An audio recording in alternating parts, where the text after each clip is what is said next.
ഈശ്വമിശിഹായ്ക്ക് സ്തുതിയായിരിക്കട്ടെ. ധ്യാനചിന്ത 4-ാമത്തേതിലേക്ക് നമ്മൾ പ്രവേശിക്കുകയാണ്.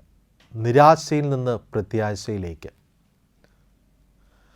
വിശുദ്ധ ലൂക്കായുടെ സുവിശേഷം 23-ാം അധ്യായം 42-ാം തിരുവചനം ഇപ്രകാരം നമ്മൾ കാണുന്നുണ്ട്.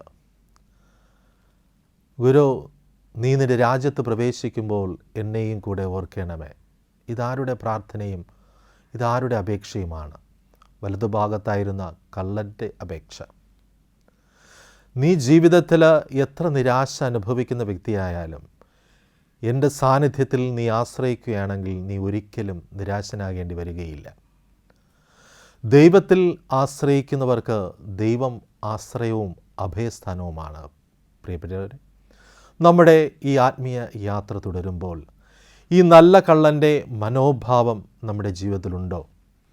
ഈ നോമ്പ് കാലത്തിലൂടെ കടന്നു പോകുമ്പോൾ നമുക്ക് ചിന്തിക്കാം. ഒറ്റപ്പെട്ടവൻ്റെ മനോഭാവം, എല്ലായിടത്തു നിന്നും തിരസ്കരിക്കപ്പെട്ടവൻ്റെ മനോഭാവം, ദുഃഖത്തിൻ്റെ ആഴക്കടലിലേക്ക് വലിച്ചെറിയപ്പെട്ടവനാണ് ഈ കള്ളൻ.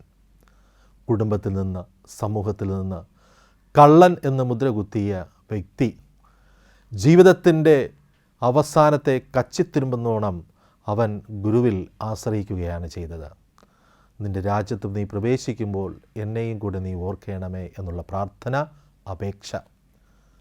പ്രിയപ്പെട്ടവരെ, ഈ നല്ല കള്ളൻ്റെ മനോഭാവം നമുക്ക് സ്വീകരിക്കാം. വിശുദ്ധ സുവിശേഷങ്ങളിലൂടെ കടന്നു പോകുമ്പോൾ രക്തസ്രാവക്കാരിയായ സ്ത്രീ അനേക വർഷം ജീവിതഭാരം, നിരാശ പൂണ്ട ദുഃഖപൂർണമായ ജീവിതം നയിച്ചവൾ. അവൾ ഇഴഞ്ഞു ചെന്ന് അവൻ്റെ വസ്ത്രാഞ്ചലത്തിൽ തൊട്ടു സ്പർശന മാത്രയിൽ തന്നെ അവൾ സൗഖ്യമുള്ളവളായി മാറി. പ്രത്യാശയുടെ തീരത്തേക്ക് അവൾ അണഞ്ഞു.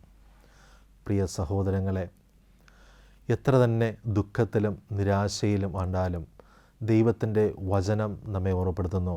പ്രഭാഷകൻ്റെ പുസ്തകത്തിൽ നാം ഇപ്രകാരം വായിക്കുന്നു: നിൻ്റെ കണ്ണുനീർ കണങ്ങൾ ഞാൻ എൻ്റെ കുപ്പിയിൽ ശേഖരിച്ചു വച്ചിട്ടുണ്ട്. ജോബിൻ്റെ ജീവിത ചരിത്രം നമുക്കറിയാം.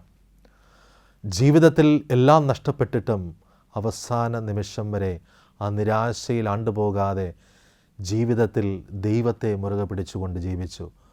അല്ലയോ മനുഷ്യ, പോയി ചത്തുകൂടെ എന്ന സ്വന്തം ഭാര്യ തന്നെ അവനെ കുറ്റപ്പെടുത്തിയപ്പോഴും നിരാശയുടെ ആഴക്കടലിലേക്ക് അവനെ വലിച്ചെറിഞ്ഞപ്പോഴും അവൻ പറഞ്ഞു, ദൈവം തന്നു, ദൈവം എടുത്തു, ദൈവത്തിൻ്റെ നാമം മഹത്വപ്പെടട്ടെ. പ്രിയ സഹോദരങ്ങളെ, ജീവിതത്തിൽ ഒരിക്കലും നിരാശ, ജീവിതത്തിൽ ഒരിക്കലും തന്നെ നമുക്ക് പ്രത്യാശയോടെ ജീവിക്കുവാനുള്ള കരുത്ത് ദൈവമാണ് പ്രദാനം ചെയ്യുന്നത്. ആ പ്രത്യാശയോടെ ജീവിതത്തിൽ മുന്നോട്ട് പോകുവാനും കർത്താവാണ് ഏക ആശ്രയം, കർത്താവാണ് എൻ്റെ അഭയസ്ഥാനം എന്ന് മനസ്സിലാക്കി ഈ പുണ്യദിനങ്ങളെ നമുക്ക് സമീപിക്കാം. നല്ലൊരു ദിവസം നേരുന്നു. നിരാശയിൽ നിന്ന് പ്രത്യാശയിലേക്കുള്ള പ്രയാണം നമുക്ക് തുടരാം.